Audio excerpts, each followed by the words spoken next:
Ya, langsung saja kita membahas terkait penggalangan dana yang dilakukan oleh berbagai pihak untuk membantu saudara kita yang menjadi korban bencana di wilayah Sumatera. Kita langsung ke Mas Ivan. Mas Ivan berbicara langkah dari pemerintah atau atensi dari Pak Presiden sendiri terkait kita apresiasi banyak pihak yang mau turun langsung, bahkan puluhan miliar bisa menggalang dana. Tapi atensinya seperti apa dan langkah dari pemerintah seperti apa mengawasi penyaluran bantuan ini agar tepat sasaran dan juga transparan?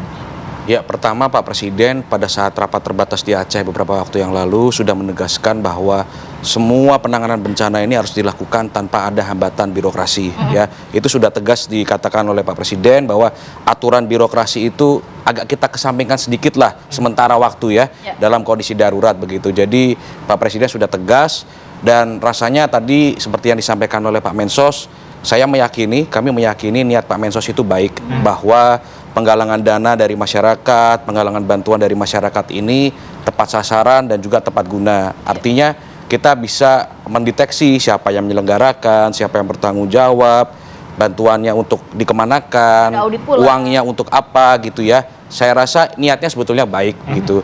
Namun saya sih lebih memilih memposisikan ini sebagai dua keadaan ya. Ada keadaan normal dan keadaan darurat. Memang kalau dalam keadaan normal itu diatur dalam Undang-Undang Nomor 9 Tahun 61 tentang pengumpulan uang atau barang. Memang ada izin-izin khusus yang harus dimintakan. Misal kalau untuk tingkat kabupaten kota itu oleh Bupati Wali Kota. Kalau lintas kabupaten kota itu oleh gubernur dan seterusnya sampai tingkatannya ya. Lalu juga ada akuntan publik begitu.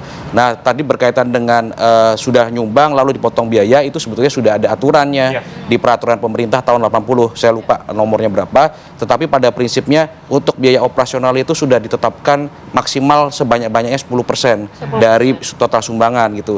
Itu untuk biaya-biaya operasional termasuk salah satunya untuk akuntan publik itu. Tetapi dalam keadaan darurat tentu perlu perlu diskresi, perlu penerapan khusus bahwa yang penting itu adalah kecepatan dalam menyalurkan bantuan. Ya, administrasi itu penting untuk pertanggungjawaban dan juga akuntabilitas, tetapi yang lebih penting adalah kecepatan menyalurkan bantuan.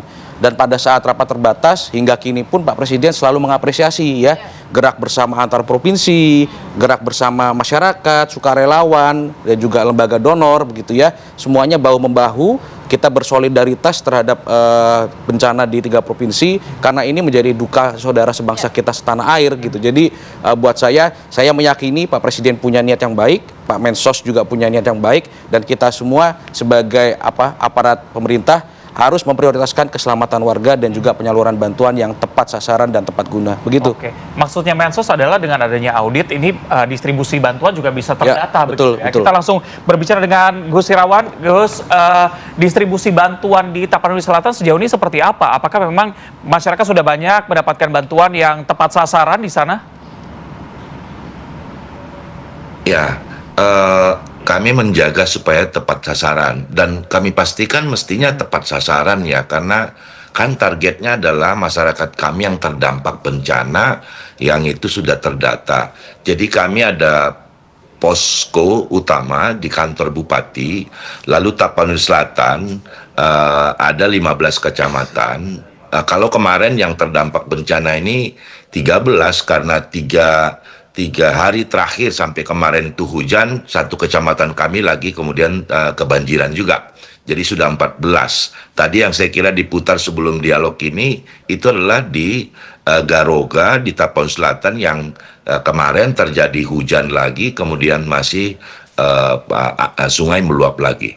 Nah, jadi kemudian kita atur dari poskomando, lalu di setiap kami membagi 3 zona, zona 1, 2, 3, setiap zona itu 4-5 kecamatan, dan di setiap kecamatan ada lagi posko logistik untuk mengalokasikan kemudian bantuan. Jadi berjenjang. Meskipun memang banyak masyarakat kita yang kemudian ingin menyalurkan langsung kepada masyarakat yang ada di penampungan-penampungan. Tapi tentu kami tidak membatasi, tetapi lebih banyak sesungguhnya datang di posko utama. Lalu kita distribusi melalui zona nanti kemudian ke kecamatan. Demikian juga harian, kemudian dari pos-pos kecamatan melaporkan kebutuhan logistik yang dibutuhkan di tempat-tempat penampungan yang ada di kecamatannya kepada koordinator zona, lalu koordinator zona kemudian ke posko utama. Nah, itulah kemudian kita atur setiap hari untuk pendistribusian logistik. Jadi saya kira hemat saya mestinya semuanya kita bisa lakukan tepat sasaran dengan pola itu gitu.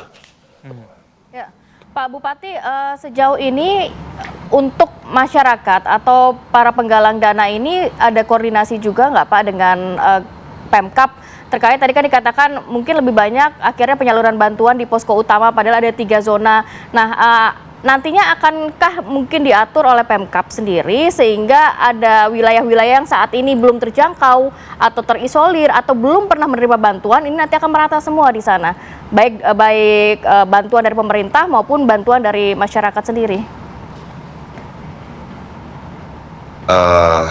Rasanya akan merata, tidak ada lagi wilayah yang nggak bisa kemudian kami jangkau, meskipun memang menjangkaunya tidak bisa dengan roda 4, lalu akan ada nanti pada titik sampai di mana roda 4 bisa, maka logistik itu dilansir ke titik sasaran dengan sepeda motor, atau dulu bahkan dengan berjalan kaki. Jadi sebetulnya semua sudah kami bisa jangkau dan juga pendistribusian logistik itu sudah juga merata. Karena tadi ini ada di setiap pos logistik di kecamatan ada, lalu di zona tadi ada, dan pola komunikasi ini kemudian yang kami lakukan. Jadi dari setiap kepala desa yang di tempatnya ada lokasi penampungan, lalu mengajukan menginformasikan kebutuhan apa di penampungan di desanya ke camat, lalu kemudian camat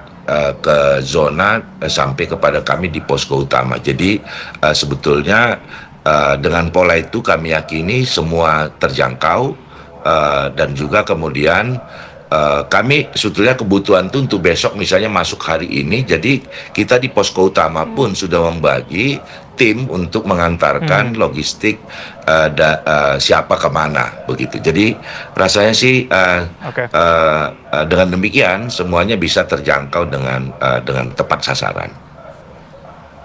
Oke. Mas Andika, tadi Mas Ivan bilang bahwa dalam rapat terbatas Presiden tegas begitu ya mengatakan salah satunya adalah jangan sampai ada pihak yang mengambil keuntungan dalam bencana ini. Dalam sisi politik sendiri, Anda melihat ada sosok-sosok yang mencoba atau pernah mengambil keuntungan dari kejadian ini nggak sih?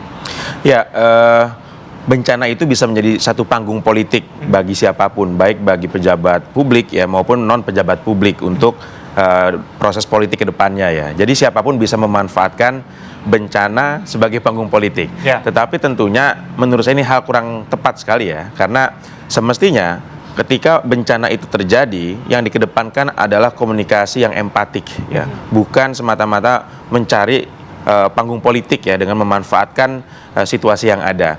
Jadi pejabat publik manapun ataupun seluruh stakeholder ya bangsa ini perlu mengedepankan komunikasi publik yang empatik.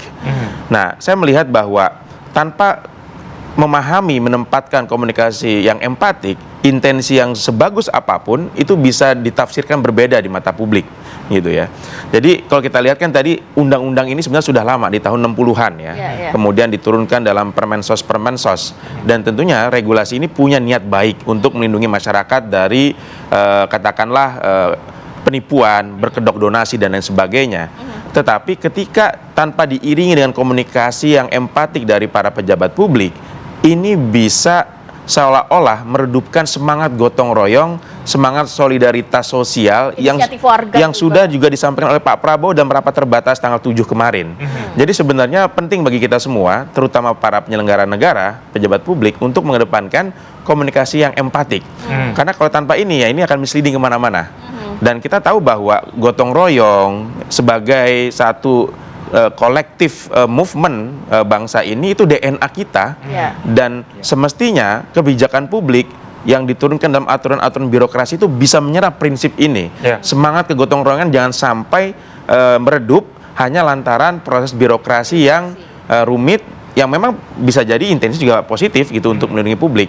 Tetapi yang dikedepankan adalah bagaimana prinsip gotong royong yang kita tempatkan sebagai survival mechanism bangsa ini untuk lepas dari berbagai macam masalah ini tetap hidup di tengah regulasi-regulasi yang ada. Ya, nanti mungkin boleh ditanggapi oleh Mas Ivan. Tadi dikatakan bahwa jangan sampai nih inisiatif warga ini terbelenggu begitu ya dengan banyaknya birokrasi yang ada. Tanggapan dari KSP sendiri terkait perizinan, audit yang selama ini juga menjadi perbincangan netizen. Jangan sampai niat baik kok jadi agak sulit begitu nanti. Tapi tahan dulu ya, kita akan sambung lagi di segmen berikutnya. Tetap bersama kami di Apa Kabar Indonesia Pagi.